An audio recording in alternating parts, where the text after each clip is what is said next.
Okay, comment same. अब check करके बताना जी, कमेंट करो क्लास चल रही है क्या। अब करो कमेंट, क्लास चल रही है क्या।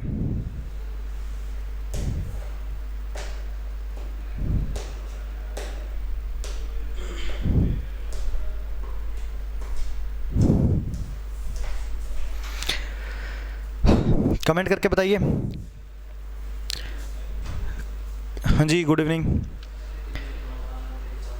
अब ठीक है, वेरी गुड। इसको थोड़ा इधर कर दो कैमरे को। हाँ बस ठीक है जी। देखिए तो चलिए, प्रीतम, पूनम, ममता, रेखा, रेणुका, मोहित, चलिए जी। तो आज का पहला क्वेश्चन है हमारा, बताइए पूना समझौता 1932 किस किस के बीच हुआ था, और क्या है ये पूना समझौता। मैं आप लोगों को कंप्लीट इसकी डिटेल देने वाला हूं अभी। पूना समझौता क्या था।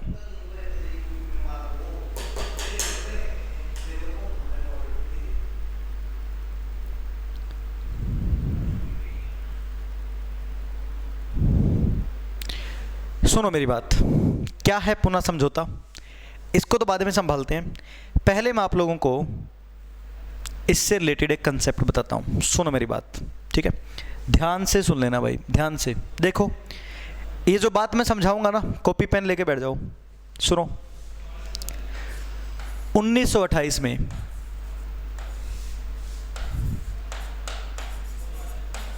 साइमन कमीशन आया। 1928 में साइमन कमीशन आया। साइमन कमीशन भारत में 1919 वाले जो कानून खत्म होने वाले हैं, भाई 10 साल तक कानून चलेगा, ब्रिटेन भेजता है, ठीक है। 1919 वाला जो कानून खत्म होना है उसकी समीक्षा करने आया कि अब नया कानून 1929 वाला कानून कैसे तैयार किया जाएगा। आमतौर पे होता था ब्रिटिश पार्लियामेंट से बनकर के आते थे कानून, अब की बार भारत में भेजे गए 7 सदस्य। लेकिन साइमन कमीशन का जम के विरोध हुआ, भारत में इसका विरोध किया गया, बहिष्कार किया गया।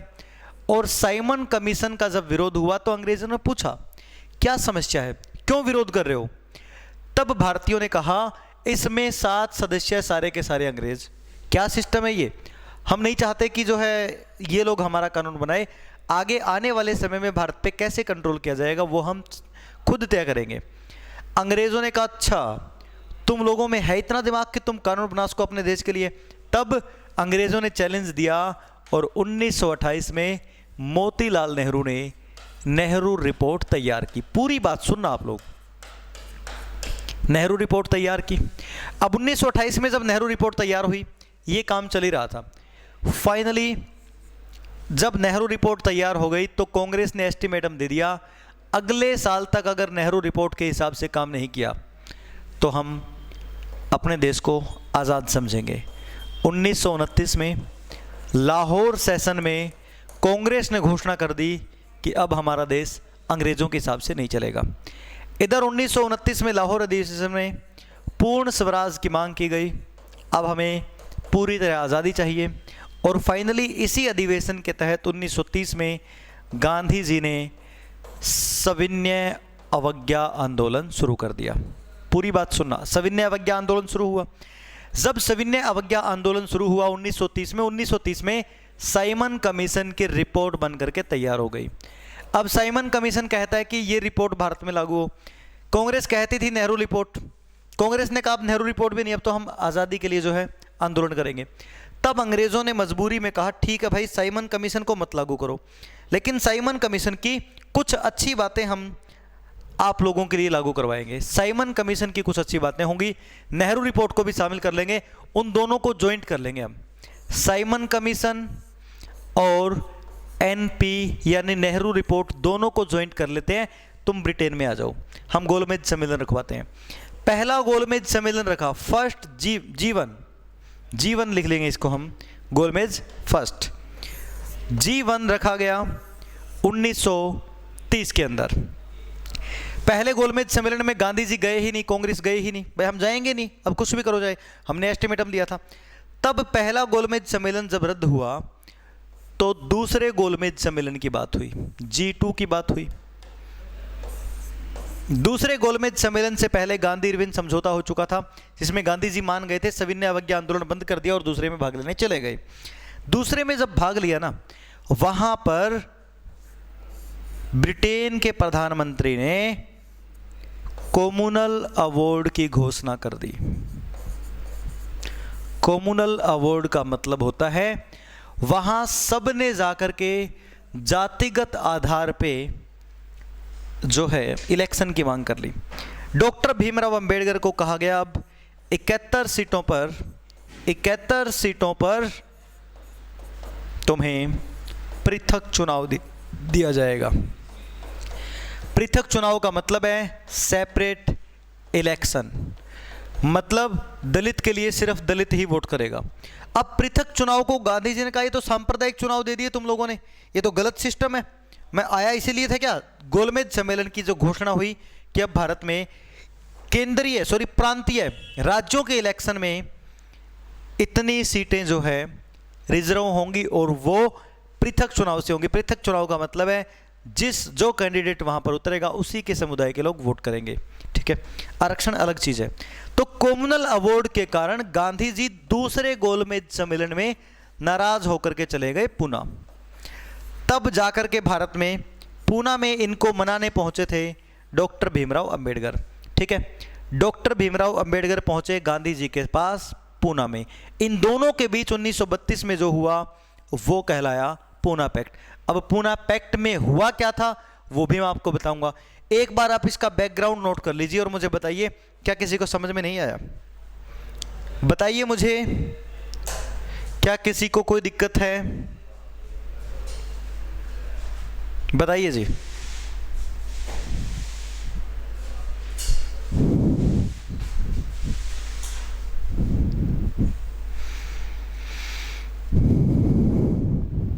क्लास तो 20 मिनट हो गए स्टार्ट हुए, 15 मिनट हो गए, 15 मिनट, कोई समस्या नहीं है ना।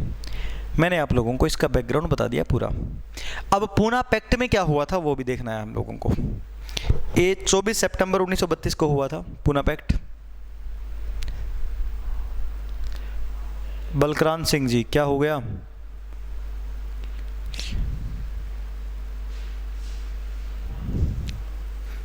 मुझे एक बात समझ में नहीं आती यार, आप लोगों को जब मैं एक बार तरीके से समझाता हूं, या तो आप लोगों को रिपीटेशन की आदत पड़ चुकी है, क्या उस टाइम पे गौर से नहीं सुनते आप लोग? ये पिछला बैकग्राउंड है सारा का सारा उसका। पूना पैक्ट में क्या होता हमें वो देखना है। मैं आपको लेके आया हूं पूना पैक्ट तक। भाई गांधी जी और भीमराव अंबेडकर के बीच होगा। गांधी जी ने कहा दूसरे गोलमेज सम्मेलन में तुम लोगों ने पृथक चुनाव क्यों मांगे, ठीक है। अब इनके बीच ये समझौता होगा। क्या हुआ था पूना पैक्ट में अब वो करवाऊंगा। यहां तक बता दो किसी ने अगर नोट नहीं किया है तो, और कोई दिक्कत है तो भी बता दीजिए। बताइए कोई समस्या है तो।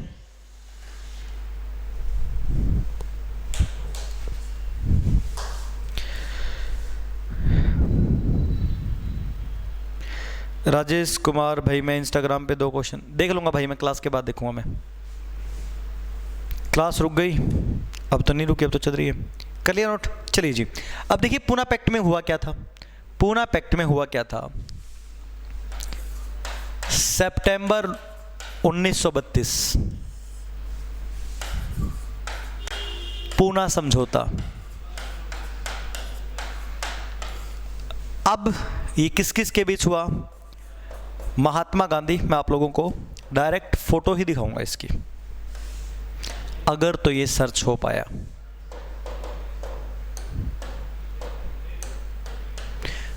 गांधी जी और डॉक्टर भीमराव अंबेडकर।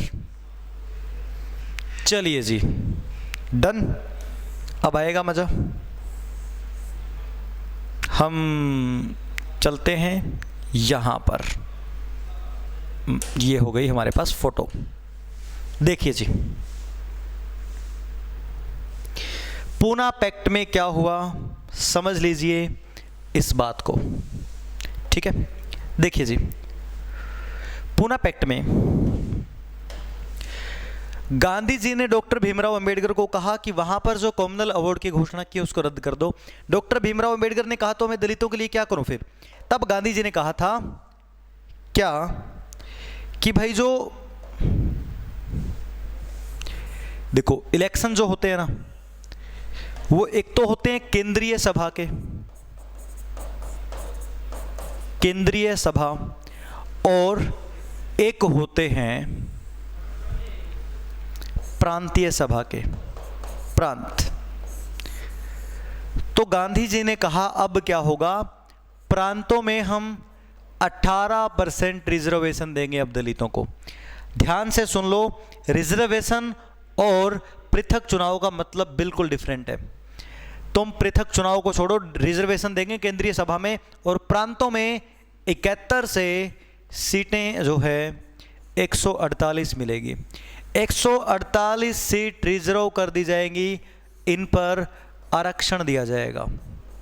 बस कॉमनल अवार्ड को कैंसिल कर दो। तो इस बात पे दोनों ही एग्री हो गए, डॉक्टर भीमराव अंबेडकर और महात्मा गांधी। तो पूना पैक्ट में यह भी पूछा जाता है प्रांतीय सभा में प्रांतों में कितनी सीटों पर रिजर्वेशन दिया था। 71 से बढ़ा के 148 कर दी। 71 पे तो मिलने वाला था पृथक चुनाव।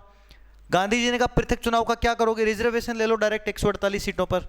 तो ये था पूना पैक्ट। यहां तक क्या किसी को कोई तकलीफ है बताओ फटाफट, फिर आगे चलते हैं हम।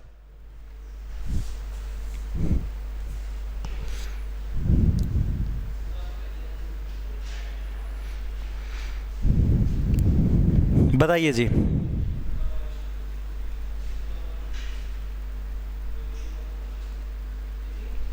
डन।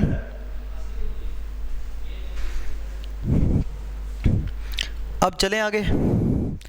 अब आगे नहीं, थोड़ा पीछे चलते हैं, क्वेश्चन पे चलते हैं। क्या था पूना समझौता, किन किन के बीच हुआ, गांधी और अंबेडकर के बीच हुआ। ठीक है, इसका आंसर आएगा बी, और ये हुआ था सितंबर 1932।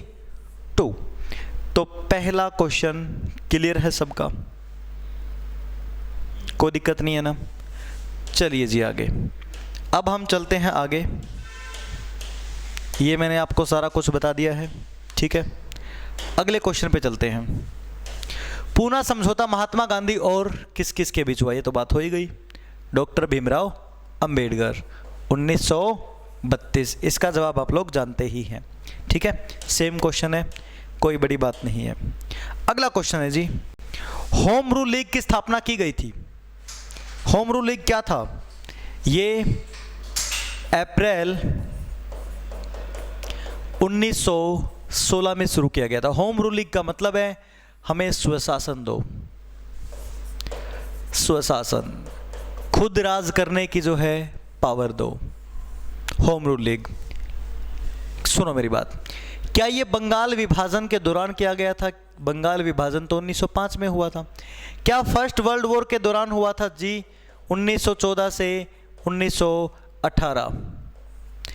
क्या जलियांवाला बाग हत्याकांड के दौरान हुआ था? ये तो 1919 में हुआ था। 1906 ईस्वी में कांग्रेस अधिवेशन के दौरान हुआ था? जी बिल्कुल नहीं। इसका आंसर आएगा फर्स्ट वर्ल्ड वॉर, क्योंकि जब वर्ल्ड वॉर चल रहा था, फर्स्ट वर्ल्ड वॉर चल रहा था, उस दौरान ब्रिटेन को चाहिए थी सहायता। तब भारत में एनी बेसेंट ने एक कंसेप्ट दिया भारतीयों को कि तुम लोग होम रूल लीग स्टार्ट करो, अभी सही मौका है अगर अंग्रेजों से पीछा छुड़वाना है तो एनी बेसेंट के ही इस कंसेप्ट को, एनी बेसेंट से पहले बाल गंगाधर तिलक, बीजी तिलक ने स्टार्ट कर दिया था होम रूल लीग। ठीक है, इसका आंसर होगा बी, फर्स्ट वर्ल्ड वॉर। ये बातें फटाफट नोट कर लो, फिर आगे चलेंगे हम। नोट करते रहिए साथ साथ में, जो लोग बाद में रिकॉर्डिंग देख रहे हैं वो लोग भी नोट करते रहिएगा।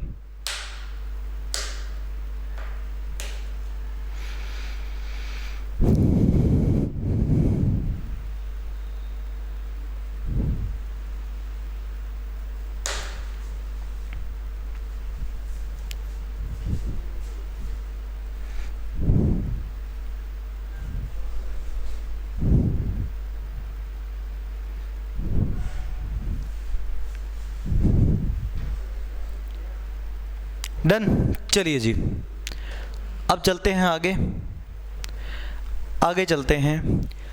ऑल इंडिया मुस्लिम लीग की स्थापना किसने की? ऑल इंडिया मुस्लिम लीग की स्थापना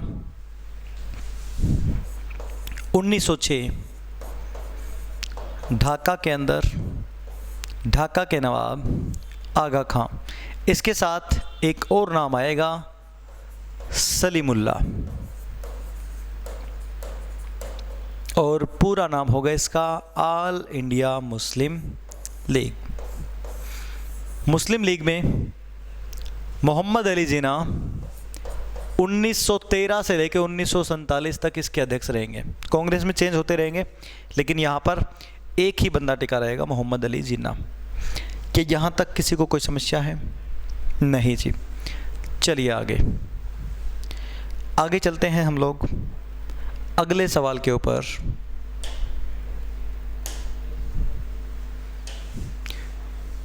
यूनाइटेड किंगडम के संसद के 7 सदस्यों का एक समूह था, जिसे ब्रिटिश भारत के लिए संवैधानिक सुधारों को सुझाव देने के लिए गठित किया गया था।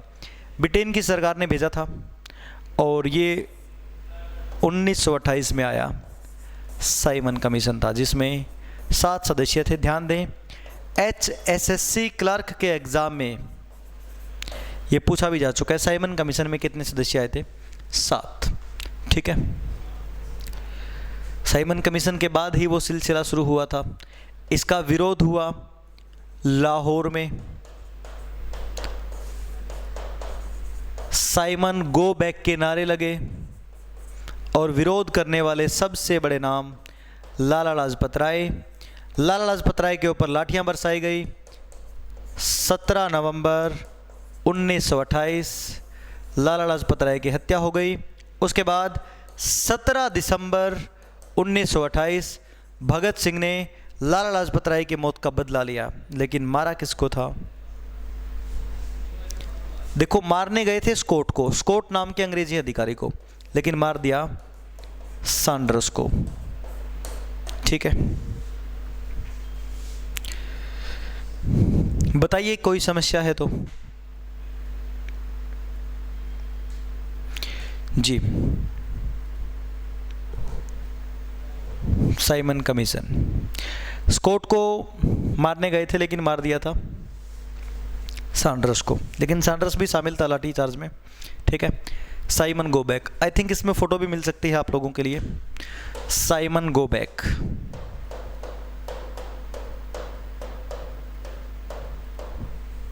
देखिए जी, साइमन गो बैक का नारा लगाया गया था। जी बिल्कुल, ये रहा।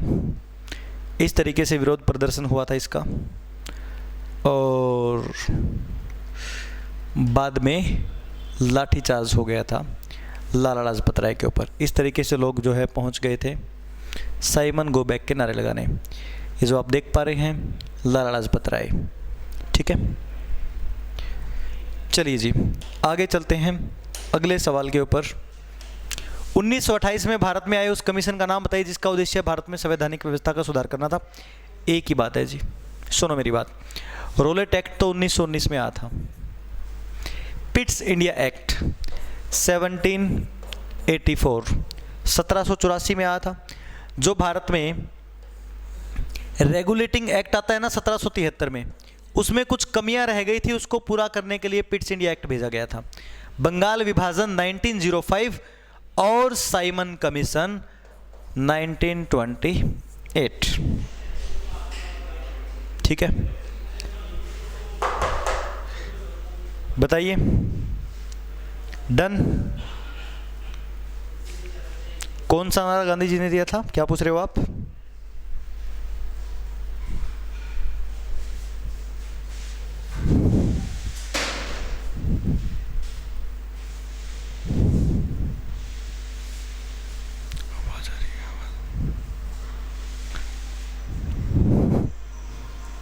चलिए देखिए जी, नहीं जी, लाला लाजपत राय ने दिया था साइमन गो बैक।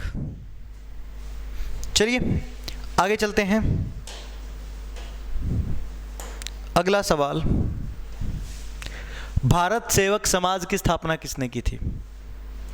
इसका आंसर बताएगा जो, उसको प्राइज मिलेगा।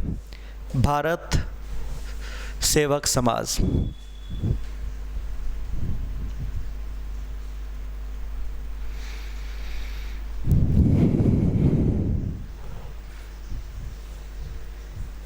गोपाल कृष्ण गोखले गांधी जी के राजनीतिक गुरु। ये जो बी, सी और डी है ना, तीनों ही उदारवादी नेता थे। तीनों ही उदारवादी नेता थे। और बाल गंगाधर तिलक उग्रवादी नेता थे। ठीक है, ये मॉडरेट थे, ये एक्सट्रीमिस्ट थे। अगले क्वेश्चन की तरफ चलिए जी। अगला क्वेश्चन है हमारा, गुजरात में साबरमती आश्रम की स्थापना गांधी जी ने किस वर्ष की थी? देखो, गुजरात में गांधी जी का कंसेप्ट ये है जी, गांधी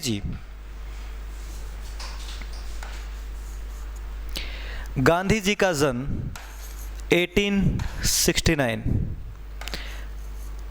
जन्म हुआ। पूरी बात सुन लो, कुछ बातें गांधी जी के बारे में। उसके बाद 1887 में गांधी जी ने मैट्रिक पास की, 10वीं कर ली। 1888 में गांधी जी इंग्लैंड चले गए पढ़ाई करने। कैसी पढ़ाई करने? वकालत। अच्छा, गांधी जी पढ़ाई करने कहाँ पर गए थे? एक कॉलेज था, वो कॉलेज मैं आपको दिखा देता हूँ, inner temple college. Gandhi ji गए थे इनर टेम्पल कॉलेज में पढ़ाई करने। ये वो कॉलेज है जी गांधी जी का। ठीक है, इस कॉलेज में पढ़ाई करने गए, मतलब बैकग्राउंड अच्छा था गांधी जी का। ठीक है, यहाँ पढ़ाई करने गए इंग्लैंड में। उसके बाद 1891 में इंडिया में वापस आ गए, पढ़ाई करके वापस आ गए गांधी जी। ठीक है, गांधी जी ने वहां से पढ़ाई करके जब वकील बन के लौटे, 1893 में चले गए साउथ अफ्रीका। और साउथ अफ्रीका में 93 में गए थे वहां पर केस लड़ने के लिए। केस लड़ने गए थे, लेकिन क्या पता था कि वहां पर 22 साल लगा देंगे गांधी जी। गांधी जी ने 22 साल क्यों लगाए, इसके पीछे भी एक खास लॉजिक है। अच्छा, इस कॉलेज का नाम क्या है? Inner temple college. ठीक है, गांधी जी क्या करने गए थे वहां पर? केस लड़ने गए थे। और अब मैं आपको बताता हूं साउथ अफ्रीका में गांधी जी के साथ क्या हुआ। गए तो थे केस लड़ने, लेकिन वहां पर एक दिक्कत हो गई। और वो दिक्कत क्या हुई, सुनिए जी। अगर तो इस मैप में उस जगह का नाम हुआ, इसमें उस जगह का नाम है ही नहीं।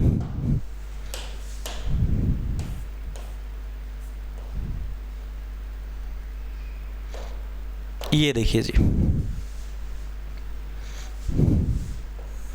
ये आपको मैं पूरा सीन ही बता देता हूं, क्वेश्चन को तो बाद में देखेंगे हम लोग। अब गांधी जी जब वहां पर गए ना, तो साउथ अफ्रीका में एक जगह है डरबन, और डरबन से प्रिटोरिया जा रहे थे, प्रिटोरिया बाय ट्रेन। डरबन से प्रिटोरिया जा रहे थे, प्रिटोरिया, ये रहा प्रिटोरिया। डरबन से प्रिटोरिया जा रहे थे गांधी जी, और गांधी जी को बीच रास्ते में एक स्टेशन पड़ता है मैरिट्सबर्ग।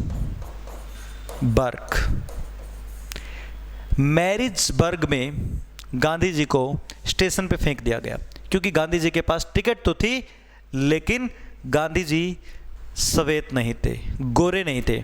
उस समय नस्ल भेद काफी चल रहा था साउथ अफ्रीका में भी, अंग्रेजों ने चला रखा था। तो मैरिट्सबर्ग पर जब गांधी जी को नीचे फेंका गया, कई बोलते हैं चलती ट्रेन में नहीं फेंका गया था, मैरिट्सबर्ग स्टेशन पे रुकी थी, डरबन से प्रिटोरिया जा रही थी।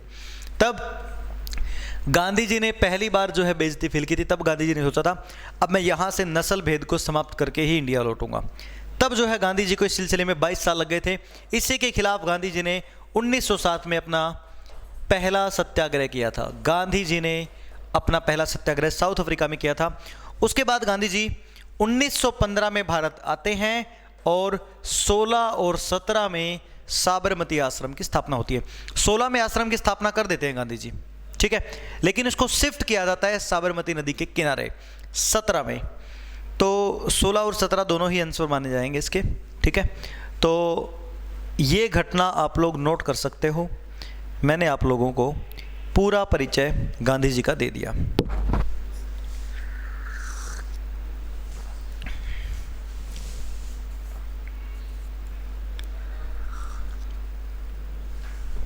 इन्नर टेम्पल कॉलेज में गांधी जी पढ़े थे, ठीक है। ठीक है जी, नोट करने का टाइम दे दिया मैंने आप लोगों को।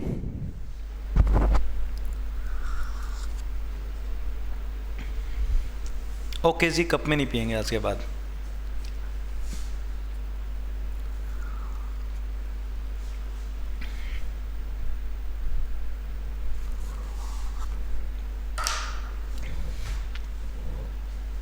कर लिया? चलिए जी, बाकी लोगों ने नहीं किया है ना।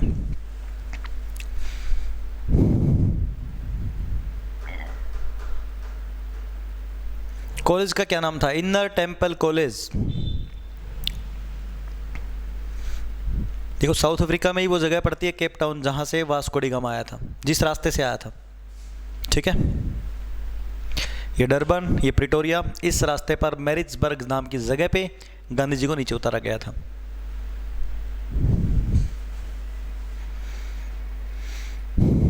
जी चलिए जी, तो इसका आंसर देखो 16 और 17 यार दोनों ही मानेंगे, दोनों ही दे रखे ऑप्शन में। फाइनली 17 कर दो क्योंकि शिफ्ट जो है 17 में किया गया था, ठीक है। वैसे दोनों ही सही हैं। Done, very good. चलिए जी, अच्छा 1918 में गांधी जी ने क्या किया था? 29 में तो गांधी जी का कोई वो नहीं है। 18 में क्या हुआ था? 1918 में खेड़ा सत्याग्रह।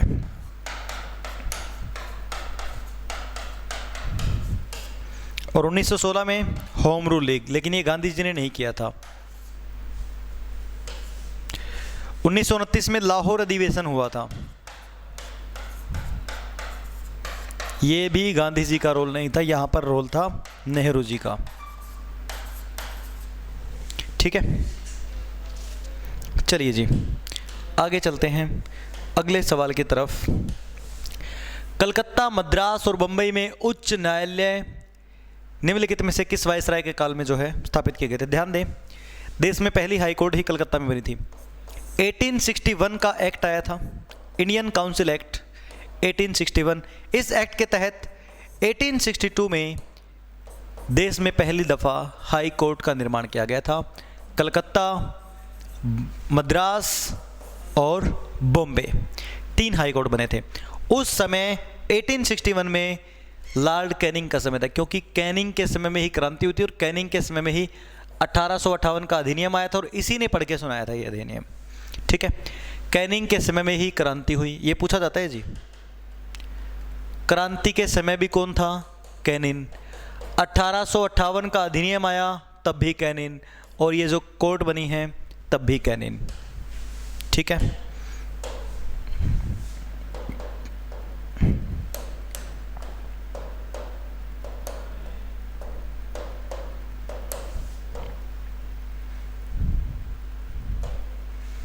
देखिए जी,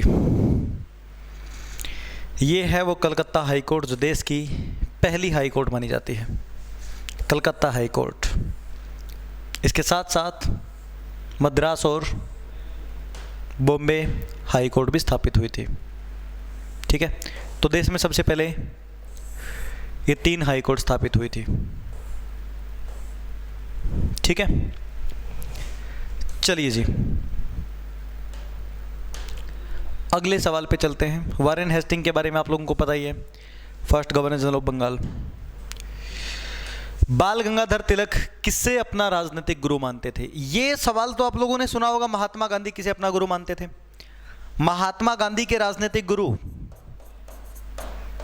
अगर महात्मा गांधी के पॉलिटिकल टीचर की बात की जाए तो गोपाल कृष्ण गोखले।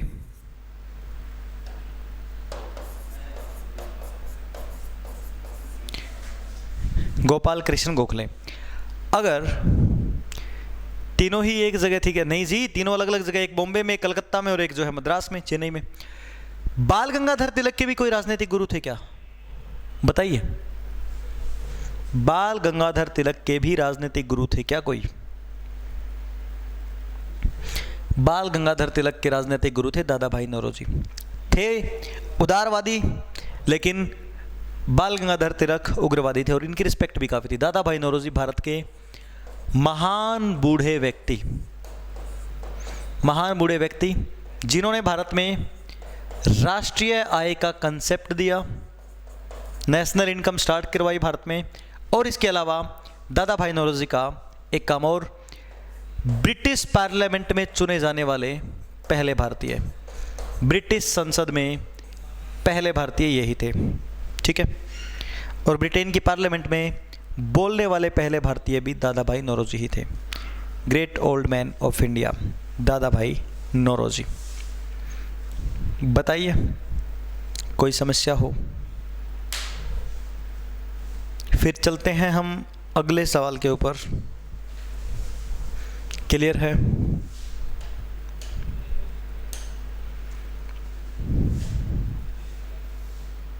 चिटगांव शस्त्रागार पर धावा किसके नेतृत्व में? देखो ये HSSC में बहुत बार आ चुका है,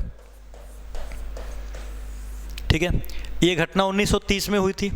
चिटगांव में एक जो है शस्त्रागार था जहां पर शस्त्र रखे हुए थे, तो धावा बोला और शस्त्रों में लूटपाट की, जलाया गया। ये काम किसने किया था? बताइए जी इसका आंसर। चिटगांव में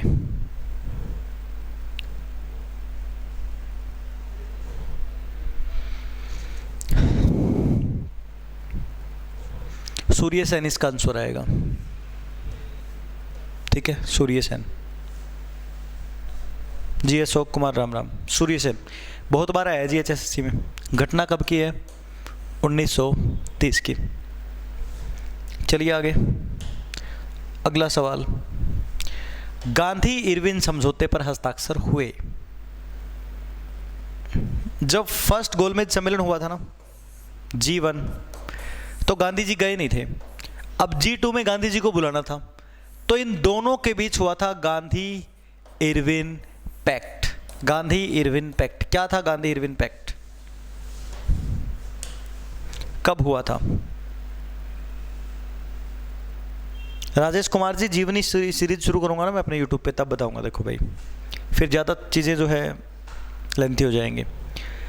5 मार्च 1931 को हुआ था गांधी इरविन समझौता। इस समझौते में क्रांतिकारियों को रिहा करने की बात भी हुई थी, लेकिन छोड़ा नहीं गया। भगत सिंह उस समय जेल में थे। और यहाँ 5 मार्च को होती है जी गांधी इरविन समझौता, और 23 मार्च को 1931 को होती है भगत सिंह, सुखदेव और राजगुरु को फांसी। तो गांधी इरविन समझौता 5 मार्च को हुआ था, ठीक है। पूछना है इसके बारे में कुछ? इरविन कौन था उस समय का? वायसराय।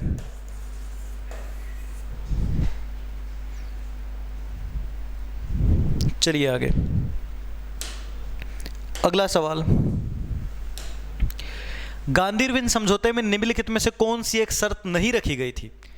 आप लोग एक बार एक एक ऑप्शन को पढ़ो ध्यान से और फिर सोच करके बताओ कि क्या नहीं रखी गई थी। ये नहीं पूछा कौन सी शर्त रखी गई, कौन सी नहीं रखी गई थी। बताओ इसका आंसर क्या होगा। क्या नमक टैक्स हटाना, कानूनी तौर पर उत्पादन, व्यापार और बिक्री करने में अनुमति देना, क्या खाद्य उत्पादन पर टैक्स हटाना, भारतीय राष्ट्रीय कांग्रेस द्वारा गोलमेज सम्मेलन में भाग लेना, और भारतीय राष्ट्रीय कांग्रेस का सविनय अवज्ञा आंदोलन को रोकना।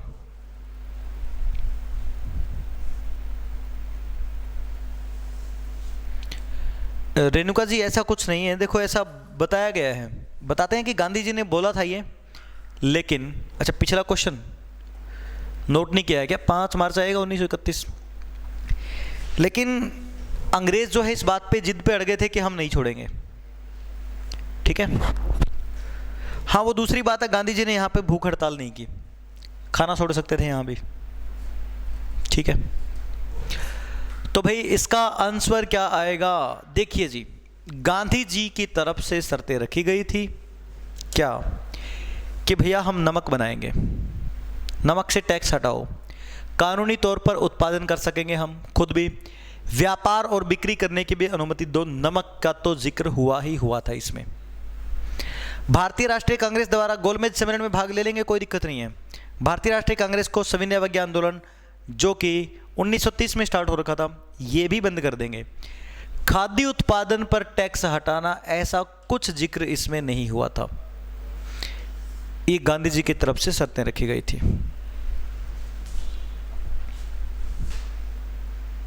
ठीक है। इधर से इरविन ने भी कुछ कहा था, भाई जो हमने अब तक लाठी चार्ज करवाया है उसकी जांच नहीं करवाओगे आप उधर जाके। गांधी जी ने कहा ठीक है भाई, कोई दिक्कत नहीं है। तब दूसरे गोलमेज सम्मेलन में गांधी जी ने भाग लिया था, ठीक है। दूसरा गोलमेज सम्मेलन वही ब्रिटेन में, रैमसे मैकडोनाल्ड ब्रिटेन के प्रधानमंत्री, वो करवाएंगे।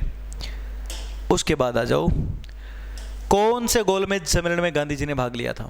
देखो, पहला गोलमेज सम्मेलन हुआ 1930 में। पहले में हिंदू महासभा, दलित समुदाय, मुस्लिम, सिख, बहुत सारे लोग गए, कांग्रेस नहीं गई। दूसरे में इन सब के साथ कांग्रेस ने भी भाग लिया, यानी गांधी जी ने भाग लिया। तीसरे गोलमेज सम्मेलन में कांग्रेस नहीं गई, बाकी सब गए, कांग्रेस इसमें नहीं गई, ठीक है। तो गांधी जी ने सिर्फ दूसरे में भाग लिया था। अगर पूछा जाए किसने तीनों में भाग लिया, तो नाम आएगा डॉक्टर भीमराव अंबेडकर। किसने तीनों में भाग लिया? डॉक्टर भीमराव अंबेडकर।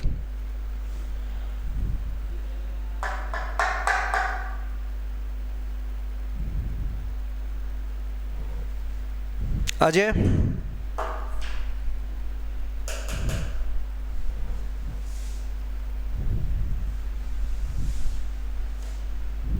चलिए जी,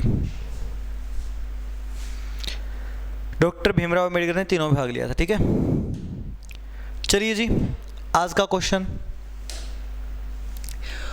उस राज्य पुनर्गठन आयोग का अध्यक्ष कौन था जिसने भाषाई आधार पर राज्यों का पुनः सीमांकन करने की सिफारिश की थी? ठीक है, इसका आंसर बता दीजिए। ये गठन इसका 1953 में हो गया था, लेकिन इसने रिपोर्ट अपनी 1955 में दी थी, ठीक है। और ये काम करवाया था जवाहरलाल नेहरू ने।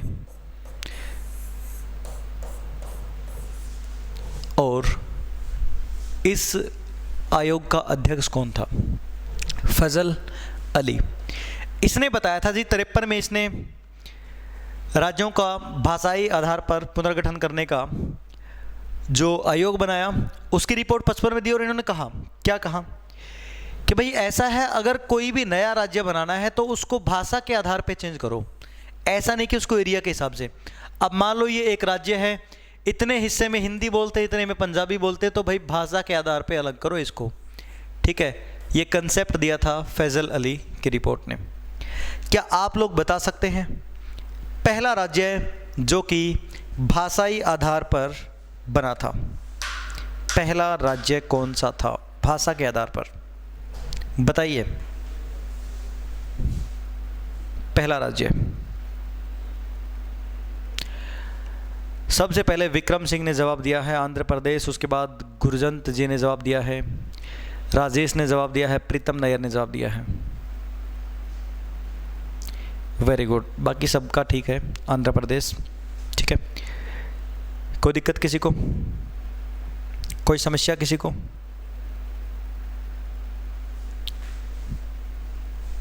आंध्र प्रदेश, जी, चांदनी, ममता, पूनम, सोनी, यहां तक कोई समस्या है किसी को? बताइए जी।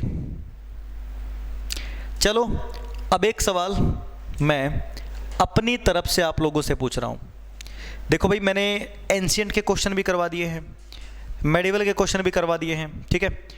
और क्या अब तक सिखों के गुरुओं के क्वेश्चन करवाए हैं मैंने? एक बार कमेंट करके बताना, सिखों के गुरुओं के बारे में बताया है?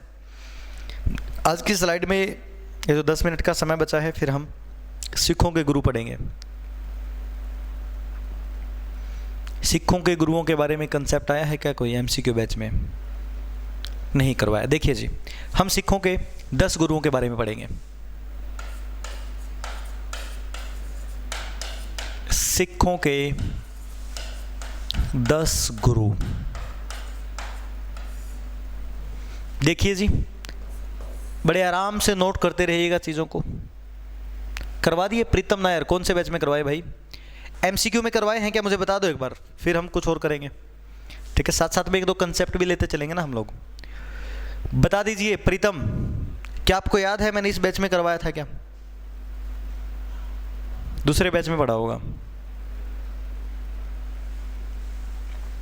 बताओ।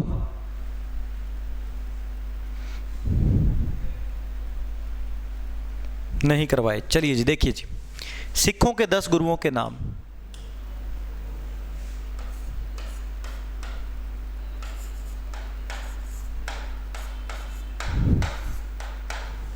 सबसे पहले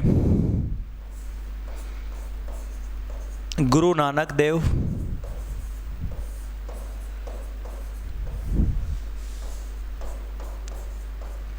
गुरु अंगद देव, गुरु अमरदास,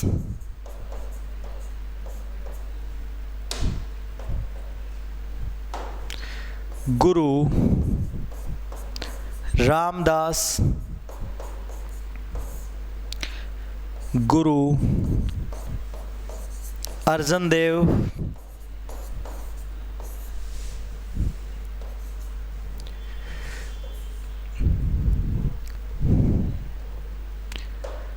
गुरु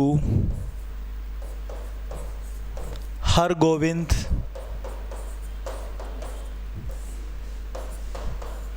गुरु हर राय, गुरु हर किशन, गुरु तेग बहादुर, गुरु गोविंद सिंह। एक बार तो आप लोग ये नाम नोट कीजिए 10 के 10, ठीक है।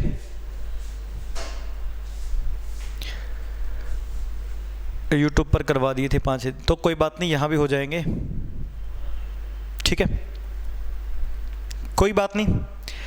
सबको पता है इनके बारे में, ठीक है। अब देखो, हम फोटोज़ की तो वैसे कोई ज़रूरत नहीं है, पेपर में फ़ोटो नहीं आएंगे। हाँ, गुरु नानक देव का जन्म पूछा जाता है 1469, इनका जन्म पूछा जाएगा। गुरु अंगद देव ने पंजाबी भाषा की लिपि दी थी, गुरुमुखी, ये पूछी जाएगी। गुरु अमरदास ने स्थाई लंगर शुरू किया था, लंगर। गुरु रामदास ने अमृतसर बसाया था। गुरु अर्जुन देव ने स्वर्ण मंदिर बनवाया था, और स्वर्ण मंदिर का नाम है हर मंदिर साहिब। वैसे है गुरुद्वारा और नाम मंदिर है। गोविंद राय किशन, कोई इतनी विशेष बात नहीं। गुरु तेग बहादुर 1675 में औरंगजेब ने इनकी हत्या करवाई थी, और गुरु गोविंद सिंह 1699 में इन्होंने खालसा पंथ की स्थापना की थी। और खालसा पंथ के संस्थापक गुरु गोविंद सिंह एक ऐतिहासिक युद्ध के लिए जाने जाते हैं, 1704 चमकौर का युद्ध। आपको मैं इसके बारे में बताऊंगा, ठीक है। सातवें गुरु हर राय,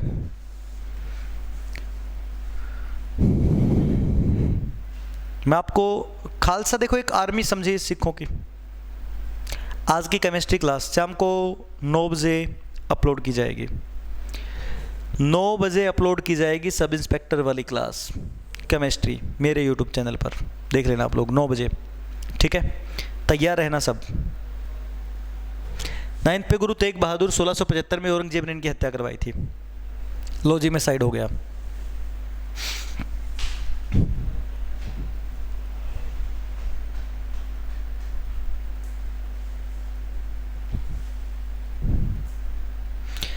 खालसा पंथ की स्थापना 1699 में हुई थी, ठीक है।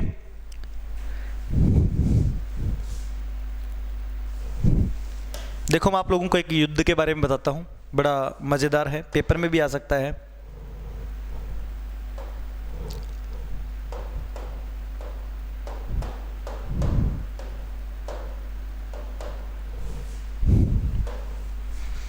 अगर तो इस पे कुछ हुआ देखिए जी, ये है वो मजेदार कहानी। हम फोटो उठाते हैं, ये और ये,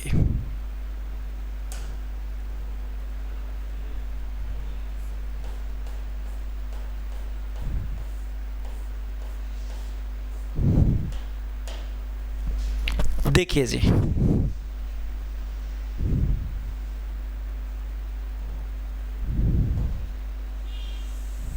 चलो इसकी ज़रूरत नहीं है हमें। देखिए जी,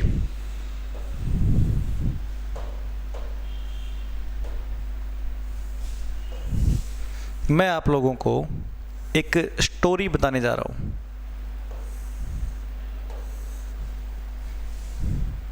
ये वाला नोट कर लिया होगा आप लोगों ने।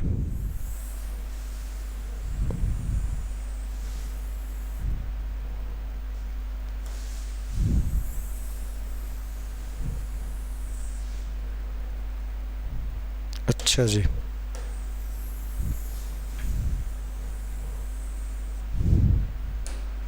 देखिए जी, औरंगजेब ने की थी जी गुरु तेग बहादुर की हत्या। देखिए साहब, 1704 में औरंगजेब ने गुरु गोविंद सिंह को पकड़ने के लिए अपने सिपाही वजीर खान को भेज दिया और 10 लाख सैनिकों के साथ। तो वजीर खान जब पहुंचा चमकौर के किले में, चमकौर पंजाब में है, चमकौर के किले में उसको पता लगा कि गुरु गोविंद सिंह यहाँ पर है। तो 1704 में चमकौर का युद्ध हुआ था। सोचने वाली बात है, गुरु वजीर खान के पास औरंगजेब का जो सिपाही है 10 लाख सिपाही थे और गुरु गोविंद सिंह के साथ सिर्फ 43 लोग थे। जब गुरु गोविंद सिंह को इस बात के बारे में पता लगा कि बाहर से हमें घेर लिया गया है, गुरु गोविंद सिंह ने अपने शिष्यों को कहा भाई क्या सिस्टम है। तो शिष्यों ने कहा हम लड़ेंगे। ये लोग 43 थे और ये लोग 10 लाख। तो जी ऐसे इस तरीके से औरंगजेब की सेना आती गई और एक एक बंदा उनको जो है, एक एक सिख उनको निपटाता गया। और इन लोगों ने इस युद्ध के अंदर करीब 1,25,000 औरंगजेब के सिपाहियों को मौत के घाट उतार दिया था। उसके बाद गुरु गोविंद सिंह यहाँ से गायब हो गए थे। इस घटना को बोलते हैं चमकौर का युद्ध। वजीर खान की हार हुई बावजूद इसके कि उसके पास 10 लाख सेनापति थे, 10 लाख सिपाही थे। तो ये चमकौर का युद्ध गुरु गोविंद सिंह ने 1704 में औरंगजेब से जीत लिया था। और ऐसी बातों को इतिहास में छुपाया जाता है। ये देखिए गुरु गोविंद सिंह लड़ते हुए कितने कितने सिपाहियों से अकेले ही लड़ रहे हैं। देखिए जी, अकेले लड़ रहे हैं कितने सिपाहियों से, ठीक है। खालसा आर्मी होती है जी, खालसा पंथ, पद नहीं होता, पंथ होता है। पंथ मतलब रास्ता, ठीक है। ये देखिए एक सिख और इतने मुगल सैनिक। तो बताइए कोई दिक्कत है क्या किसी को?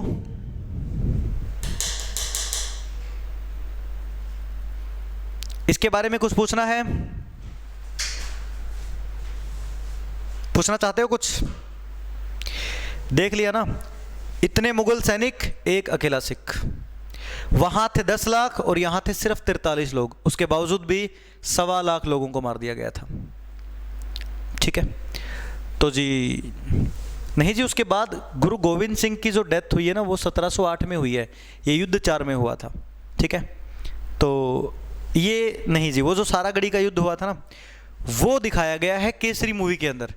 वो जो केसरी मूवी वो इसके ऊपर नहीं बनी, वहाँ पर सिर्फ 21 लोग थे। ठीक है, तो चलिए जी, आज इतना ही पढ़ेंगे, इतने ही क्वेश्चन करेंगे। अगले लेक्चर में मिलेंगे हम बहुत जल्द। ठीक है, thank you very much, bye bye.